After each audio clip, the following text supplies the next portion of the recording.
मैं कुमकुम जैन आप सभी का स्वागत करती हूँ आपके अपने केमिस्ट्री के चैनल पर। बच्चों, यहाँ केमिस्ट्री क्लासेस में 12th क्लास की अभी मोस्टली 12th क्लास की पढ़ा रही हूँ। वैसे 11th की भी क्लासेस कुछ इस पे हैं। मेन चीज़ें बात आती है कि क्लास 12 में 7th चैप्टर के पी ब्लॉक चैप्टर में आखिर क्या काट छाट की गई है बोर्ड की तरफ से, कौन कौन सी पेजेस हैं जो यहाँ से हटाए गए हैं। दूसरी चीज़, अभी आप लोग इसमें डरने की आवश्यकता नहीं है कि अब सिलेबस आ गया, अब हम कैसे एक साथ करें। तो बोर्ड ने जैसे आपका सिलेबस यहाँ से कम किया है, उसी तरह से बोर्ड आपका एग्जाम का टाइम है वो भी निश्चित रूप से थोड़ा सा बढ़ाएगा कि एग्जाम आपका थोड़ा लेट करवाएंगे, मार्च में शायद नहीं होंगे आपके पेपर। दूसरी बात, जो एग्जाम का लेवल होगा वो भी इतना टफ नहीं होगा आपके लिए। ठीक है, तो एकदम तसल्ली से कूल होकर पढ़िए, घबराने की आवश्यकता नहीं है कि अब हम कैसे कैसे सारी चीजें जल्दी जल्दी करें। ठीक है बच्चों, पहले ये जान लेते हैं कि पी ब्लॉक चैप्टर से हमारी कौन कौन से पेजेस हटे हैं। मेनली मैं आपको एक चीज बता दूं, यहाँ से जो मुख्य रूप से हटाई गई है वो पी ब्लॉक में सभी के ऑक्सो अम्ल हटाए गए हैं। जैसे सल्फर का ऑक्सो अम्ल, फास्फोरस का ऑक्सो अम्ल। जो मेरे चैनल से पढ़ रहे हैं बच्चे, वो पी ब्लॉक चैप्टर पढ़ चुके हैं और मैंने आपको क्वेश्चन आंसर मेथड से पी ब्लॉक चैप्टर पढ़ाया है कि मेन मेन क्वेश्चंस मैंने करवा दिए। तो मेन तो आपको ऑक्सो अम्ल नहीं पढ़ने, पी ब्लॉक में जितने भी ऑक्सो अम्ल आए वो एक भी आपको नहीं पढ़ना है। दूसरी चीज, अपर रूप की बात आती है, सल्फर के अपर रूप आए चाहे फास्फोरस के अपर रूप आए, आपको दोनों ही अपर रूप यहाँ से नहीं पढ़ने हैं। ठीक है, चलिए अब बात करते हैं अपने पास क्या क्या चीजें हटाई गई हैं, देखते हैं बच्चों यहाँ से। देखिए बच्चों, ये माध्यमिक शिक्षा बोर्ड का आपका हटाया गया सिलेबस है जो आप यहाँ पर देख पा रहे हैं।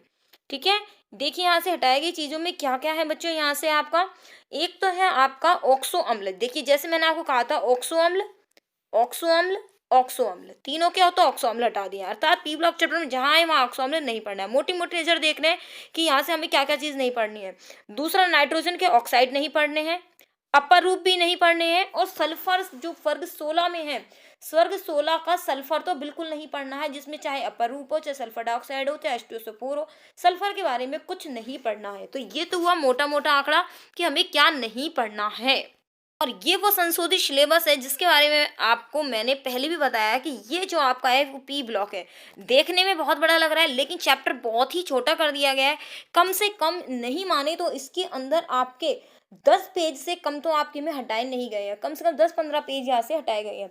मोटे तौर पे बता दूं, 135, 136, 138, 139, 140, 141, पेज नंबर 147, 148, 49, 50, और यहाँ से 156, 157, पेज नंबर 159, 166। तो यहाँ से कम मैंने आपको 13 से 14 पेज बता दिए हैं जो पी ब्लॉक के हटाए गए हैं। आइए एक एक करके देखते हैं वहां से। जी बच्चों, अब साथ साथ हम इम्पोर्टेंट चीज भी पढ़ेंगे और साथ में ये भी पढ़ेंगे कि क्या इसमें इम्पोर्टेंट है और क्या अपने को नहीं छोड़ना है। ठीक है, देखिए यहाँ से बच्चों, यहाँ से अपने पास है ये वाली चीज कि यहाँ पे जो सोडियम नाइट्रेट है और पोटेशियम नाइट्रेट है, ये वाला पॉइंट जो है ये इंपॉर्टेंट है कि Chile saltpetre, Indian saltpetre क्या नाम है इसके। तो ये सोडियम नाइट्रेट और पोटेशियम नाइट्रेट है। अब बीच में से कैसे निकाले, हमें कैसे पता चले, ये क्वेश्चन इंपॉर्टेंट है। तो मैंने मेरा वीडियो में ये पी ब्लॉक चैप्टर पढ़ाया है आपको क्वेश्चन आंसर मेथड से। तो इसी वीडियो के डिस्क्रिप्शन बॉक्स में आपको ये वीडियो भी मिल जाएंगे जहाँ मैंने क्वेश्चन आंसर मेथड से पढ़ाया हुआ है। आगे देखिए बच्चों, इसके अंदर ये यहाँ से हम बात आती है तो यहाँ पे इंपॉर्टेंट चीज हमें जो पता चलने की है, हालांकि बीच बीच में से बताऊंगी मैं आपको। यहाँ ये इलेक्ट्रॉनिक विन्यास दिया हुआ है तीसरे नंबर पे, इस पे लगा लीजिए इंपॉर्टेंट। तो इस पेज पे मैंने आपको 2 क्वेश्चन इंपॉर्टेंट बताए हैं, ये वाला और एक वो चिली साल्ट पीटर का। ये कैसे लिखा जाता है, कैसे याद किया जाता है, वो आप मेरे वीडियो से बहुत आसानी से सीख लेंगे। डिस्क्रिप्शन बॉक्स में जरूर खोल के देखिएगा, प्लेलिस्ट लिंक दिया हुआ है जहां मैंने एक एक को बहुत अच्छे से समझाया है। आप एक वीडियो 2 वीडियो देखेंगे, पार्ट 1 इंट्रोडक्शन का बनाया है, जबकि पार्ट 2 मैंने बनाया आपका क्वेश्चन आंसर का। तो एक बार जरूर देखिएगा ताकि आपको पसंद आए, तो आपको आसान हो जाए आपके लिए चैप्टर 7 का पी ब्लॉक पढ़ना। आगे देखिए बच्चों, यहाँ से अपने पास ये भी आपके पेज सिलेबस में है। सिलेबस की बात तो करनी ही थी हमें कि कौन कौन सा पेज सिलेबस में है, ये भी आपका सिलेबस में है। ठीक है, ये इंपॉर्टेंट, इसके अंदर मैं आपको बता दूं तो इम्पोर्टेंट के तौर पे नाइट्रोजन गैस क्यों है, इसको पूछा जा सकता है। यहाँ पर ये क्वेश्चन लिखा हुआ है, द्विपरमाणु नाइट्रोजन गैस है क्यों। ठीक है, यहाँ से ये चीज पूछी जा सकती है। और यहाँ पे कुछ इंपॉर्टेंट ऐसा नहीं है। अगला पेज देखते हैं, ये भी आपके सिलेबस में, नेक्स्ट पेज सिलेबस में है आपके क्वेश्चन आंसर बच्चों, इसीलिए मैंने क्वेश्चन आंसर बनाया था ये वीडियो। ठीक है, आगे देखो ये दे रखा है यहाँ से क्रम, जितने भी क्रम आए ये आपके लिए इंपॉर्टेंट होंगे। ठीक है, तो ये वाला पेज भी आपके सिलेबस में है, मतलब 132। आगे बात आती है यहाँ से, ये देखिए यहाँ से ये वाली इंपॉर्टेंट चीज, वेरी वेरी इंपॉर्टेंट। इसीलिए कह रही हूँ इंपॉर्टेंट चीज का पता केवल क्वेश्चन आंसर से ही पता चल पाएगा कि चीज इंपॉर्टेंट है या नहीं। बार बार उसी चीज को कह रही हूँ कि डिस्क्रिप्शन बॉक्स एक बार खोलिए, वहां देखिए एक बार, क्वेश्चन आंसर के वीडियोस आपके लिए अपलोडेड हैं। ठीक है, चलिए मेन चीज तो यही बात करनी है कि चैप्टर अपना कौन कौन सा है, ये भी इंपॉर्टेंट है अपना। यहाँ से भी क्वेश्चन आपका बन सकता है कि यूरिया से अमोनिया बनाने का समीकरण लिखिए, तो ये तो यूरिया का सूत्र है और ये अमोनिया का सूत्र है। ठीक, और बाकी कुछ इंपॉर्टेंट नहीं है। आप ये देख लीजिए यहाँ से, ये वाला जो अमोनिया हैबर प्रक्रम से कैसे अमोनिया बनाई जाए, तो खोल के बैठेगा ज्यादा अच्छे एक्सप्लेनेशन के लिए, ताकि आपको समझ में आने लगी चीजें। यहाँ से और क्या क्वेश्चन आ सकता है बच्चों, ये जो स्ट्रक्चर आपको अमोनिया की दिखाई दे रही है ये इंपॉर्टेंट है, सीधे पेपर में आती है। अमोनिया का स्ट्रक्चर बनाइए, इसका संकरण बताइए, sp3 है।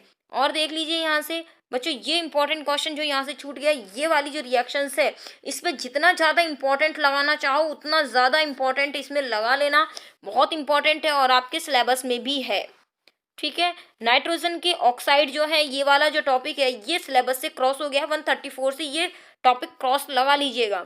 ठीक है, नेक्स्ट देखिए, ये जो आपको 135 पेज नंबर है पूरा क्रॉस कर लीजिए, ये आपके सिलेबस में नहीं है, तो 135 पेज नंबर क्रॉस कर लीजिएगा बच्चों। 136 की बात आती है, 136 में मैं आपको बता दूं, जहां ये ऑक्साइडों की संरचना है ये सारा क्रॉस कर लीजिए। केवल नाइट्रिक अम्ल से आपके पेपर में है। नाइट्रिक अम्ल से क्या क्वेश्चन आता है आपका, नाइट्रिक अम्ल में ओस्टवाल्ड विधि आती है कि ओस्टवाल्ड विधि से इसको बनाया जाता है। ये देखिए ओस्टवाल्ड प्रक्रम ये लिखा हुआ, तो ये नाइट्रिक अम्ल का ये इंपॉर्टेंट है रिएक्शन अपना, कि इससे कैसे बनाया जाता है। ठीक है, ये पूरा नाइट्रिक अम्ल बनाने का 3 पद का प्रक्रम है, पहली रिएक्शन ये है, दूसरी इसके नीचे और तीसरी आगे है। ठीक है, तो 3 पद की अभिक्रिया है। ऑक्साइड आपके हटाई दिए हैं, ऑक्साइड इंपॉर्टेंट नहीं है, वेरी इंपॉर्टेंट दिस वन, यह आपके सिलेबस में है। भूरी वलय परीक्षण, किसी भी हालत में भूरी वलय परीक्षण के समीकरण को आपको नहीं छोड़ना है, अच्छे से याद कर लेना है। मैंने अपने चैनल पे इसको तरीके से समझाया भी है, याद कैसे करना है आपको। आगे देखिए, इसको देखिए यहाँ से बिल्कुल भी नहीं छोड़नी है, खूब सारा इंपॉर्टेंट इस पर भी लगा लीजिए। मैं आपके लिए एक वीडियो जरूर आपके लिए बनाऊंगी जिसके अंदर मैं केवल उन क्वेश्चंस की बात करूंगी जो 2021 के लिए बहुत ज्यादा इंपॉर्टेंट है। ठीक है, अब 137 नंबर पेज के लिए एक चीज और बता दें, ये फास्फोरस के अपर रूप, इसको क्रॉस कर लीजिए, किताब लेकर बैठिए, क्रॉस लगाते जाइए, जहाँ पे इस तरह से बड़े बड़े क्रॉस मत लगाना, छोटा सा लगा लेना इस तरह से, ये टॉपिक हमको नहीं पढ़ना है। नोट्स बना चुके हैं तो नोट्स में टिक मार्क कर लीजिए कि ये चीज नहीं पढ़नी है हमें। आगे देख लीजिए, नेक्स्ट इस पेज का नाम है 138, बच्चों पूरी तरह से क्रॉस है 138 पेज, ये आपको नहीं पढ़ना है। ठीक, आगे देख लीजिए बच्चों 139 पेज, इसमें मैं आपको बता दूं 139 जो पेज है ये भी आपको नहीं पढ़ना है, पूरी तरह से क्रॉस है। ठीक है, 139 के बाद 140 की बात होती है, तो 140 पे ये देखिए ये सारे ऑक्सो अम्ल बता रखे हैं। ठीक है, ये भी आपके सिलेबस से हटा दिए गए हैं, तो यहाँ से 140 भी क्रॉस कर दीजिए। आगे आती है 141 की बात, 141 भी जो है क्रॉस कर दीजिए, ये आपके सिलेबस में नहीं है। जो है वो अब स्टार्ट होता है वर्ग 16 के तत्व, यहाँ से स्टार्ट होता है अब आपका। एक तरह से 141 नंबर पेज नहीं है, तो 135, 136, 138, 39, 40, 41 ये आपके सिलेबस में नहीं है। मैं फिर से लिख देती हूँ, यहाँ पे लिख लीजिए आप अपने साथ साथ, 135, 136, 138, 139, 140 और 141 सिलेबस से हटा दिए गए हैं। आगे चलते हैं वर्ग 16 में, देखते हैं क्या क्या है अपने पास यहाँ पे बच्चों। यहाँ वर्ग 16 की हम बात करें तो वर्ग 16 में आपके पास आएगा, ये सारा आपके सिलेबस में है। फिर से मैं आप इंपॉर्टेंट लगा दूं, ये देखिए इलेक्ट्रॉनिक विन्यास, इसी पे मैं टिक मार्क लगा रही हूँ। और ये लिखना बच्चों बहुत आसान है, मैंने अपने चैनल में बहुत आसान तरीके से बता रखा है आपको। यहाँ आपको 1% दिक्कत नहीं आएगी कि मैडम कैसे करें, हमें तो याद ही नहीं होता है, हम भूल जाते हैं। तो एक बार आप वहाँ देख लेंगे, मैं 100% गारंटी से कहती हूँ आप कभी नहीं भूलेंगे इस इलेक्ट्रॉनिक विन्यास को लिखना। ठीक है, चलिए आगे बात करते हैं। इंपॉर्टेंट तो है ही, लगा लीजिए फटाफट, देर मत कीजिए इंपॉर्टेंट लगाने में। आगे देखिए यहाँ से इंपॉर्टेंट वाली चीज में ही वर्ग में ऊपर से नीचे बढ़ने पर ये वाली चीज जो है, ये नाइट्रोजन और ऑक्सीजन का अर्थपूर्ति विन्यास, ये इंपॉर्टेंट है ना। और आगे लगा लीजिए इलेक्ट्रॉन लब्धि enthalpy, very very important. Actually क्या इलेक्ट्रॉन लब्धि एंथैल्पी का क्वेश्चन बनता है कि वर्ग 16 के तत्वों को बढ़ती हुई इलेक्ट्रॉन लब्धि एंथैल्पी के क्रम में लगाइए, तो यहाँ पर ऑक्सीजन की इलेक्ट्रॉन लब्धि एंथैल्पी सबसे पीछे जाती है एस सेलेनियम टेल्यूरियम, पोलोनियम और सबसे लास्ट में ऑक्सीजन आता है। तो यहाँ से ये वाला टॉपिक इंपॉर्टेंट है आपका। ठीक, विद्युत ऋणात्मकता छोड़ दीजिए। भौतिक गुणधर्म, बिल्कुल भौतिक गुणधर्म में क्वेश्चन आएगा आपके पास यहाँ पे कि ऑक्सीजन, ये ऑक्सीजन और सल्फर वाला क्वेश्चन, इसी को मैं देख रही थी। ये वाला टॉपिक पढ़ लीजिएगा, है ना, इसका इंपॉर्टेंट लगा लो। पेज नंबर कितना चल रहा है ये अपना, ये पेज नंबर चल रहा है 143। ठीक, 143 में ये वाली चीज जो है वो इंपॉर्टेंट है। और बाकी बात करें, छोड़ दीजिए इस चीज को। हाइड्रोजन की प्रतिक्रियाशीलता, इसके अंदर बच्चों क्वेश्चन बनेगा, वही सीधे बताते हैं आपको ये वाली चीज। ठीक है, अम्लता भी आ सकती है। H2O द्रव है, H2S गैस है, या हम कहते हैं H2 और H2S में ज्यादा अम्लीय कौन है, तो वो क्वेश्चन पूछा जा सकता है। आगे देख लेते हैं इसके अंदर। और अब यहाँ से ये वाली चीज भी आपके सिलेबस में है आपके, 144 पेज नंबर भी है आपके में। आगे देख लेते हैं आपके पास यहाँ पे, ये भी आपकी 145 भी आएगा, 146 पेज नंबर भी आपके सिलेबस में है। सिलेबस में तो है, लेकिन मैंने आपको, ध्यान दीजिए, मैंने कुछ इंपॉर्टेंट नहीं बताया है। इट मीन्स इंपॉर्टेंट की दृष्टि से यहाँ कुछ ऐसा इंपॉर्टेंट नहीं है बच्चों। ठीक है, आगे देख लीजिए यहाँ पर 146 के आगे, यहाँ से हम आ जाते हैं आगे। ओजोन में एक क्वेश्चन आता है यहाँ इंपॉर्टेंट, देखिए बिल्कुल बिल्कुल नहीं छोड़ेंगे। ये वाला क्वेश्चन जो है ना इंपॉर्टेंट है कि ओजोन एक प्रबल ऑक्सीकारक है, इसलिए ये विरंजन का काम करता है। तो ओजोन विरंजन का काम करता है, क्यों, तो नवजात ऑक्सीजन के कारण करता है, और ये इंपॉर्टेंट है आपका। आगे देख लीजिए, ओजोन की अनुनादी संरचना पूछी जा सकती है, तो ये भी इंपॉर्टेंट है। आगे अपर रूप आ गए हैं, अपर रूप आपके कोर्स में नहीं है, क्रॉस मार्क कर लीजिए, ये आपके सिलेबस से हटा दिया गया है। 147 नंबर पेज से सल्फर के अपर रूप से आपके सिलेबस में से हटा दिया गया है।